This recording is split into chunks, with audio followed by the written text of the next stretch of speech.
5,81,00,000 ಅನುದಾನ ನಿರೀಕ್ಷಿಸಲಾಗಿದೆ. ಮಹಾತ್ಮ ಗಾಂಧಿ ನಗರ ವಿಕಾಸ ಯೋಜನೆ 1 ಅಡಿಸಲಾಗಿದೆ.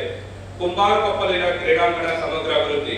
ಮೈಸೂರಿನ ಸಾರ್ವಜನಿಕರಿಗೆ ಉತ್ತಮ ಕ್ರೀಡಾ ಸೌಲಭ್ಯಗಳನ್ನು ಒದಗಿಸುವ ಉದ್ದೇಶದಿಂದ ಕುಂಬಾರಕೊಪ್ಪಲಿನಲ್ಲಿ ಕ್ರೀಡಾಂಗಣವನ್ನು ಅಭಿವೃದ್ಧಿಪಡಿಸಲಾಗುತ್ತದೆ. ಇದು ಚಾಮರಾಜನಗರ ವಿಧಾನಸಭಾ ಕ್ಷೇತ್ರದ ವ್ಯಾಪ್ತಿಗೆ ಬರುತ್ತದೆ. ಈ ವಿಶೇಷ ಅನುದಾನಗಳು ಹಾಗೂ 16ನೇ ಹಣಕಾಸು ಆಯೋಗದ ಅಮೃತ್ ಇತರೆ ಅನುದಾನದಲ್ಲಿ ಸರ್ಕಾರದ ಮಾರ್ಗಸೂಚಿಗಳನ್ವಯ ವಿವಿಧ ಬಾಬುಗಳಿಗೆ ಅನುದಾನ ವೆಚ್ಚ ಮಾಡಲು ಯೋಜಿಸಲಾಗಿದೆ.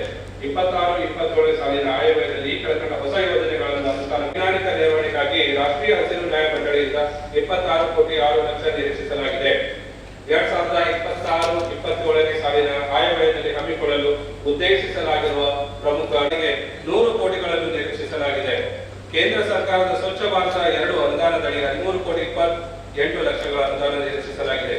ಕೇಂದ್ರ ಪುರಸ್ಕೃತ ಅಮೃತ್ ಯೋಜನೆಯಡಿ ಉದ್ಯಾನವನಗಳು ಹಾಗೂ ಜಲಸಂಪನ್ಮೂಲ ಅಭಿವೃದ್ಧಿಗಾಗಿ 15 ಕೋಟಿಗಳನ್ನು ಬದ್ಧತೆಯಿಂದ ಹೊಂದಿದೆ. ಮೈಸೂರು ಕರ್ನಾಟಕ ರಾಜ್ಯದ ಅತ್ಯಂತ ಪ್ರಮುಖ ನಗರಗಳಲ್ಲಿ ಒಂದಾಗಿದ್ದು ಇದನ್ನು ನಮ್ಮ ರಾಜ್ಯದ ಸಾಂಸ್ಕೃತಿಕ ರಾಜಧಾನಿ ಎಂದು ಕರೆಯಲಾಗುತ್ತದೆ.